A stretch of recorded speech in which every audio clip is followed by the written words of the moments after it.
Hi everyone, welcome back to my next video. Today we want to talk about solar panels, and my friend Mark here has got a really creative idea of how to make better use of these flexible panels. He'll show you that in just a minute.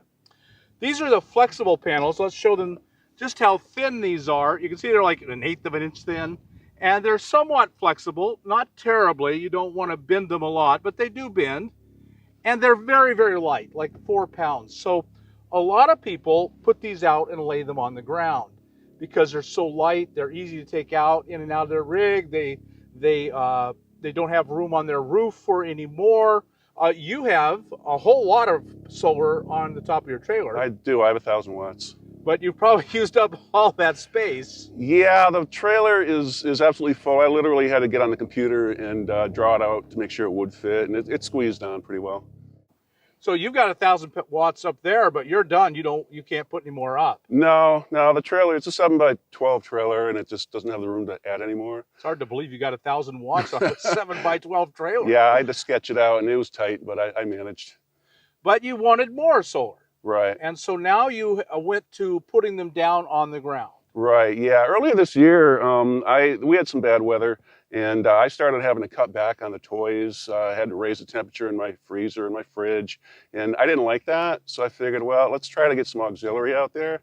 So I kind of came up with something that seemed to work, and we'll see how it works out. Right. So basically, you built a frame around these, which solved two problems. These things have a reputation for not lasting, and they have that reputation because they don't last. You buy one of these and you don't expect them to last more than 3, 4, 5. You get 10 years out of one of these. I don't know. I know anyone that has gotten 10 years. And but they have such great advantages of being so light, so easy to carry in and out. I think there's a lot of reasons to like them, but they don't hold up. And I think there's two reasons they don't hold up. First, people flex them too much, and so the bending causes them to fail. And the second reason is people put these flat down and they get hot and the heat kills them. Heat's really, really bad for solar panels. And so in a sense, you have solved both of those problems with your frame. Mm-hmm. And so we're going to show you how I built his frame. And you bought two 50-watt panels. Right. Yeah. I've actually got 8 of them. Right. You Yeah. got a bunch of them. Because Why did you buy 50 watters instead of hundreds? Well, I had a couple of reasons actually. They were on sale. They were actually cheaper to buy the 250s than the 100 at Renogy. So, I mean, that was kind of a no-brainer.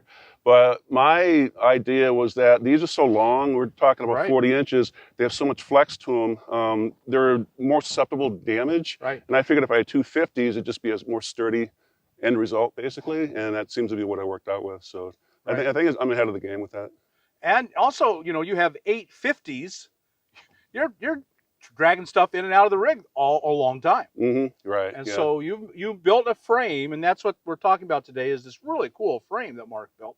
You can see that it's actually a little smaller, although it might be the same number of square inches, but I think it's a little smaller. And so you can see the difference in the size, and you got a good deal, and they were less than the hundreds. Mm-hmm. These are Renegys. Right. And I'm a big fan of Renogy and Renogy solar panels and products, so I think you did really good there. But you had all these little 50s, and you wanted to find a way to frame, and you're going to carry them in and out, but 2 at a time. Right, yeah. So, or you could do the exact same thing here that he's done with 2 100s. And then you'd have a 200-watt panel. You're going to put the 4 50s together to have a 200-watt panel. So you can see what the problem he was solving was the flexing. And how's this going to keep it from flexing? Well, the frame, if we flip it over. It's a pretty basic frame. There's not much to it.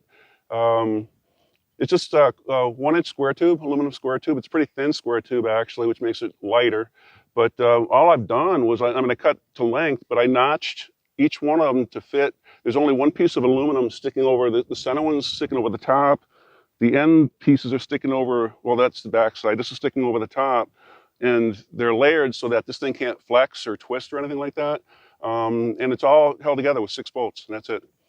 Very minimal. So you've solved the flexing problem, which I think is what kills most of these flexible panels. Right. Yeah. Yeah. And also, I think with this air gap, you're going to solve a lot of the heat problem. Mm-hmm. Correct. And your plan is to go ahead and have them on a frame and tilt them. Right. Yeah. I'm going to add some legs to them as I modify things a little bit, and we'll kind of play that one by ear how that pans out. But you've kept their single biggest advantage, which is they're super lightweight. Right. Absolutely. Yeah. So we haven't weighed this, but I'd guess 10 pounds, 4 pounds for the panels, and maybe 5-6 pounds for the frame. And so they're super light, and you're making much easier to carry in and out. Right.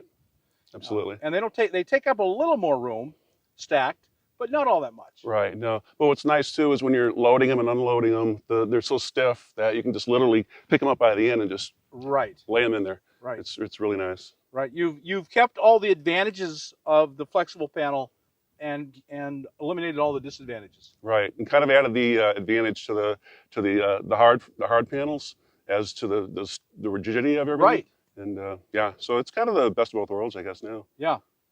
And so you have 4 of them totaled. They'll total 400 watts. Right. Eight of the 50s. Right. And you're going to another advantage you have is that you can go ahead and up the voltage, and there's an advantage to going to higher voltage. So these are wired together in parallel. These are series. These are series. So I'm running at about 40 volts right now. My system's a 24-volt system. It's a big system.